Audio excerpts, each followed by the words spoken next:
Coming up on Network Africa.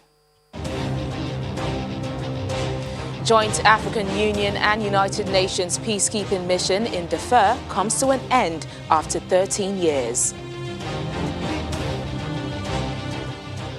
UNICEF expresses concern over 10.4 million children projected to suffer from acute malnutrition in 2021.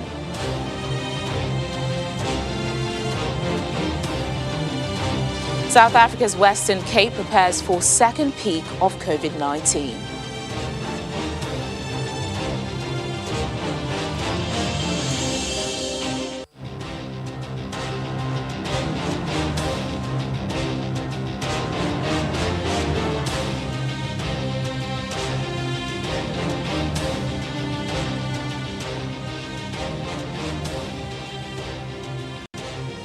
Hello and welcome to the program. I'm Tenyola Shobowale. We begin today in North Africa, where the Joint African Union and United Nations peacekeeping mission in the Sudanese region of Darfur comes to an end today after 13 years. Troops were deployed to protect civilians and help deliver aid after mostly non-Arab communities rebelled against the government in Khartoum. Security forces and their mainly Arab allies, called the Janjaweed, were accused of committing genocide and war crimes in Darfur.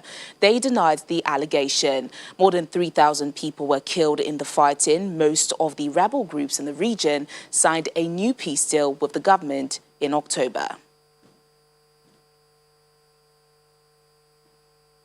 Well, let's get more on this story from security analyst Chidi Nwonu. Thank you so much for joining us on the program, and compliments of the season. Same to you. So how would you assess the performance of the Joint African Union and United Nations peacekeeping mission in Darfur in the last 13 years? Well, it's kind of a mixed bag in terms of its performance, because if you take the general security situation in Darfur in particular, it's not necessarily the most secure part of Sudan, naturally, obviously, because of the war and the rebellion, but also from crime, smuggling into tribal conflicts, as well as other forms of crimes, human trafficking.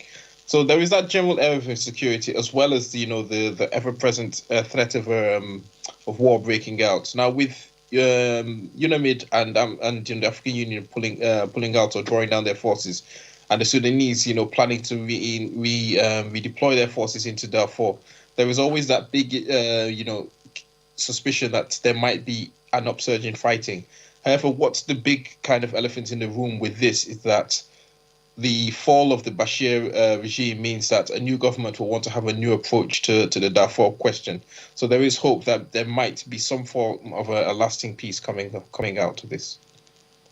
Well, now that they are pulling out today, are there fears that the new peace deal signed in October could be under threat? There is always that threat, because, there's one thing to sign a peace deal, but it's also to enforce the peace deal. There is the worry that there might be a breakdown in the terms of the agreement. But I think, as I said, there is a change in the dynamic. The main change being obviously the change in regime in Sudan, and whether the internal, the Darfuri parties, because again they are quite diverse in of themselves, whether they abide by the agreement. And then you've got to factor in other external parties like Chad, whether they're still going to play mischief, or whether they're going to play a little bit nice, and try and let things cool down in that region. All right, from today, the Sudanese government is expected to take on the responsibility of civilian protection. How feasible is this, Chidi, for the country and the North African region in general? Well, this is a really, really good question, because you've got, again, it all comes back to, the changes within Sudan in and of itself. So, you had, what could have been called the Janjaweed, or the RS forces, who were, the old Sudanese regime's enforcers in Darfur. They've become kind of born-again Democrats, but, if they're redeployed, that brings back a lot of the old problems. So the Sudanese will be looking, hopefully, to maybe deploy fresh forces into Darfur and try and conduct themselves in a locked, in a more humane manner, and try and use maybe better civil-military cooperation to keep the tensions down and prevent a resurgence of violence. But you've also got to bear in mind that, as I said, the external factors are very important. The Sudanese have just come off the terrorism, watch list from the United States, normalized ties with Israel. They've got a huge kind of international prestige that they've got, they've built up for themselves over the past year after the revolution that they wouldn't want to lose. So that, as I said, gives them a little bit of hope that this peace will be sustained. But there were the practical issues that this is a dangerous neighborhood. As I said, you've got Chad, on one side, you've got Ethiopia, having Eritrea having its own issues. So there's a lot riding on this, going smoothly. All right, then, security experts, Chidin Waunu, thank you so much for joining us on Network Africa. Happy New Year. Same to you. Now, as 2021 approaches, the UN Children's Fund, UNICEF, says it is deeply concerned for the health and well-being of 10.4 million children projected to suffer from acute malnutrition next year in the Democratic Republic of Congo, northeast Nigeria, the Central Sahel, South Sudan, and Yemen. These are all countries or regions experiencing dire humanitarian crisis, while also grappling with intensifying food insecurity, a deadly pandemic, and with the exception of the Central Sahel, a looming famine. In the Democratic Republic of Congo, UNICEF says an estimated 3.3 million children under 5 will suffer from acute malnutrition in 2021, including at least 1 million with severe acute malnutrition. These alarming figures are due to ongoing insecurity, the socio-economic consequences of the COVID-19 pandemic, and limited access to essential services for vulnerable children and families. In northeast Nigeria, over 800,000 children are expected to suffer from acute malnutrition in 2021, including nearly 300,000 with severe acute malnutrition who are at imminent risk of death. In South Sudan, the Integrated Food Security Phase Classification update released earlier this month indicates a further deterioration of food security with almost 7.3 million people, and that 60% of the population expected to be facing severe acute food insecurity in 2021.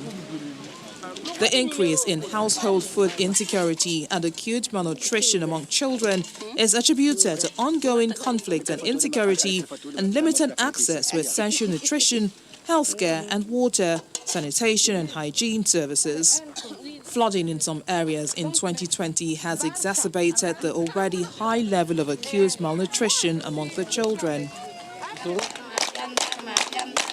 In the Central Sahel countries of Burkina Faso, Mali and Niger, intensifying conflicts, displacement and climate shocks will leave an estimated 5.4 million people struggling to meet their daily food needs during the next lean season.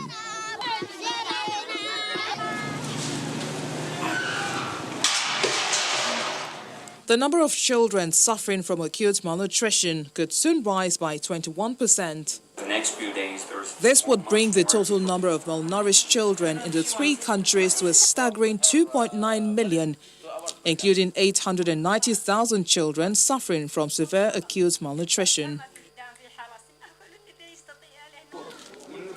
In all these countries and beyond, UNICEF is urging humanitarian actors on the ground and the international community to urgently expand access to and support for nutrition, health and water sanitation services for children and families.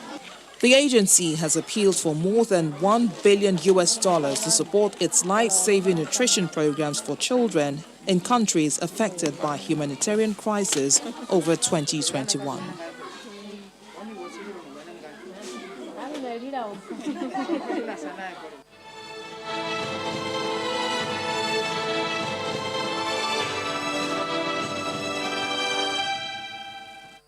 In South Africa, the Western Cape is expected to reach its second COVID-19 peak within the next 2 weeks. However, authorities are pulling out all the stops to try to manage the spread. More beds and more staff are being brought in to deal with the health crisis caused by the rapid spread of COVID-19. Meanwhile, health workers in the province continue to become infected and are begging for help. This comes as the country's Department of Health confirmed on Wednesday that South Africa recorded more than 17,700 new COVID-19 infections in the last 24 hours. This is the highest number of daily COVID-19 cases recorded since the beginning of the pandemic. Well, let's get more on this story from the Deputy Vice-Chancellor of Sefago Magotho Medical Sciences University in Pretoria and a member of the Gauteng COVID-19 Advisory Committee, Professor Lekon Ayo Yusuf. Thank you so much for joining us on Network Africa. Thank you for having me. Thank you. Professor, South Africa has been placed on Tier 3 lockdown, yet we're still seeing the numbers rise. Over 17,700, that's huge. What else can be done to curb the rate of infections? Yeah, I think the basics, we need to just go back to the basics of the virus, that the virus does not move by itself, it moves with people. And I must also say up front, the numbers that we see now is essentially those who probably got infected in the last 7 days. Understanding that the virus symptoms would come before you then test, it takes about 2 to 5 days for symptoms to appear. So we are open with the regulation, the new regulation that restricts movement so that the virus does not also move with people. That additional measure should begin to bear fruit. Obviously, people have been gathering because it's the time of the year when people visit families and they travel across provinces. And of course, the virus is having a good time moving around. Well, we understand that the Western Cape and Gauteng province is also expected to reach its second COVID-19 peak soon. Is there anything that can be done to avoid this? And are the efforts being put in place already working?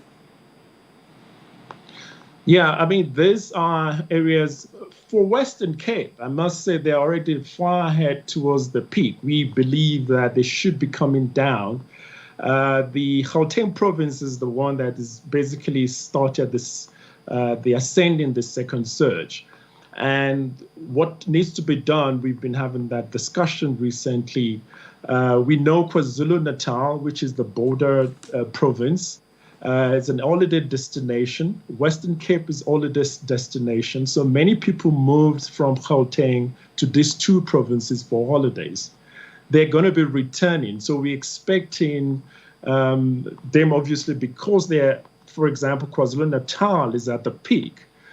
People returning to Gauteng would obviously be returning with the virus, and therefore the intervention that we've advised, one is to make sure that we tighten the campaign around people making sure they wear masks, and obviously now with the new regulation, it's now mandatory that you have to wear masks. So we need to obviously get enforcement on that as well.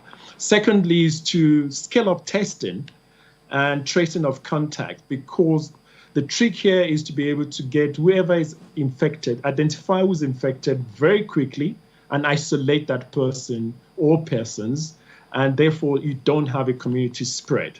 And we're looking after looking at hotspots. There are hotspots that have been identified. Get all the resources, community healthcare workers into those hotspots in Gauteng.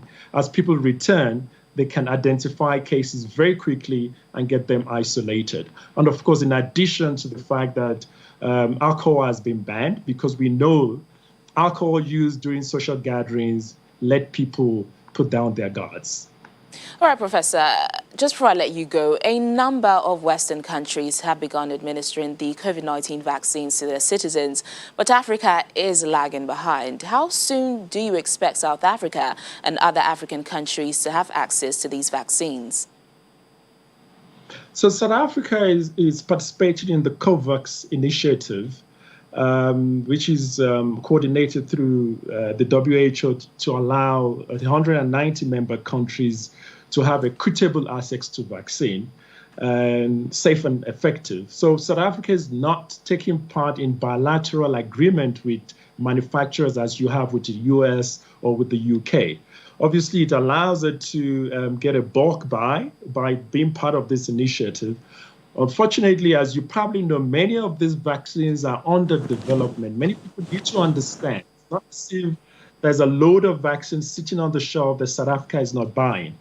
The bilateral agreements with the US and Pfizer and AstraZeneca, they are already pushing out there. So with the COVAX, the first set of vaccines are coming out in the first quarter of 2021. And South Africa is online to be able to receive that. So I'm looking at contingent, obviously, on some of these getting approved by the local authority, the SAPRA. I'm looking at about the end of March for South Africa most vulnerable to start taking the vaccine. All right, then, Professor Lekon Ayo Yusuf. Yeah, thank you so much for joining us on Network Africa. It's been a pleasure speaking to you, and a Happy New Year to you in advance. Happy New Year to you. Obviously, may the 2021 be much better than 2020 for everyone. Yeah, we all hope so. Thank you. Still to come on the program, we'll take a look at how Nigeria fared in the year 2020. You don't want to miss it. Stay with us. Thanks for staying with us on the program. Most times when people think of the year 2020, what usually comes to mind is the COVID-19 pandemic.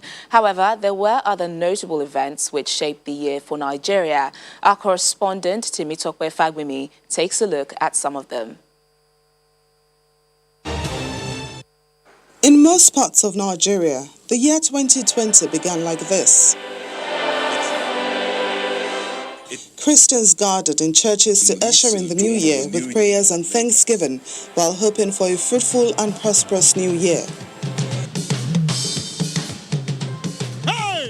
A month later, the dreaded coronavirus in Nigeria, brought in by an Italian citizen who returned from Milan to Lagos on the 25th of February and was identified as the index case. By the end of March, Lagos and Ogun States and the Federal Capital Territory, Abuja, are on total lockdown. I am directing the cessation of all movements in Lagos and the FCT for an initial period of 14 days with effect from 11 p.m. on Monday, 30th March 2020. For about 6 months, businesses, religious houses, recreation centers and large gatherings were put on hold, severely affecting individuals, families and the economy. Yet the numbers kept rising, and so the death toll. Prominent figures like the President's Chief of Staff, Abba Kyari, and former Governor of Oyo State, Abiola Ajimobi, fell victim to the virus. Solidarity forever, for the union makes us strong. In March 2020, the Academic Staff Union of Nigeria, ASU, began a strike action over demands for more funding for public universities and renegotiation of the 2009 FG-ASU agreement. Government had failed to satisfactorily address the outstanding issues raised in the FGN-ASU 2019 MOA and ignored the objections of ASU against IPPIS. Consequently, NEC resolved to embark on a total, comprehensive and indefinite strike action beginning from Monday, 23rd March 2020. After 9 months of continuous negotiations with the federal government, the strike was finally called off with conditions in December 2020. Several months later, activists, youths and celebrities thronged major Nigerian cities to demand an end to police brutality, especially for the disbanding of the Special Anti-Robbery Squad SARS. Solidarity NSAS protests and demonstrations by Nigerians in diaspora and sympathizers also occurred in many major cities of the world. Within a few days of renewed protest, on October 11, 2020, the Nigerian Police Force announced that it was dissolving the unit with immediate effect.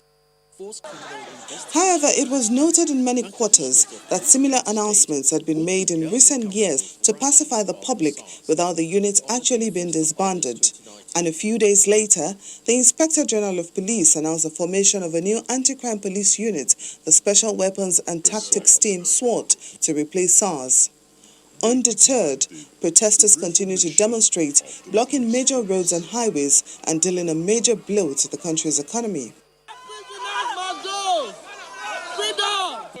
But the protest took a deadly turn when prisoners escaped from a prison in Edo State, forcing the state governor to impose a curfew. An attempted prison break in Ikoyi, Lagos State, and a deadly attack on a police station at Orile-Gomu in Lagos also saw the state government declaring a curfew. Then, the mysterious shooting at the Lekki toll gate on the 20th of October 2020, which is currently being investigated by the Lagos Panel of Judicial Inquiry. Sadly, the peaceful NSAS protest degenerated into violence, arson and looting, with several government warehouses housing COVID-19 palliatives pilfered.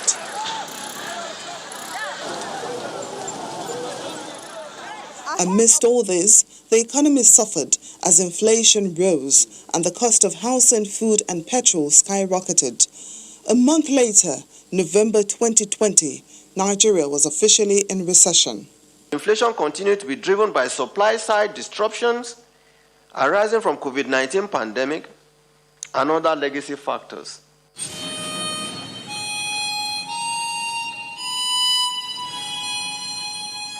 A tough year indeed, but in the entertainment sector, the Ikorodu boys have cause to smile. The creative Sani brothers were famous for remaking multi-million-dollar music videos and movie trailers, with household items got an invite to the premiere of Netflix movie Extraction 2 in Hollywood. Since creating their Instagram page in 2017, the Ikorodu boys have amassed more than 600,000 followers. Some of their contents have gone viral, and they've gotten kudos from big stars, including actor Will Smith. Temitope Fagbemi reporting for Channels Television News. Well, most people have described the year 2020 as a difficult one, especially due to the coronavirus pandemic. But there were some heartwarming stories as well. For instance, an 11-year-old Nigerian boy broke stereotypes and gained global fame by becoming a male ballet dancer in 2020. Take a look. Okay, be careful. Anthony Imesoma Madu says goodbye to his mother and siblings as he leaves for his ballet class.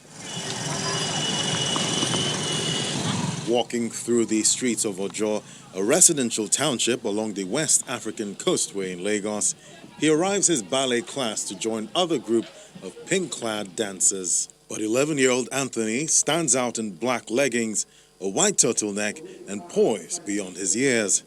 His parents wanted him to become a priest. Instead, he has captivated millions with his ballet. A video of him dancing barefoot in the rain on the concrete outside the studio where he trained, the Leap of Dance Academy. More than 15 million people have watched his joyful leaps and pirouettes, undeterred by the rain or modest surroundings. Ballet is my life and I practice everywhere. And when I'm dancing, I feel as if I'm on top of the world. The video also sparked a flood of donations to the academy, which teaches its students for free. The video also caught the eye of the elite American Ballet Theatre, which gave him a scholarship and arranged internet access for virtual training this summer. Next year, he will train in the United States on a scholarship from Ballet Beyond Borders. The Leap of Dance Academy was founded in September 2017 to help kids who cannot afford the luxury of ballet classes.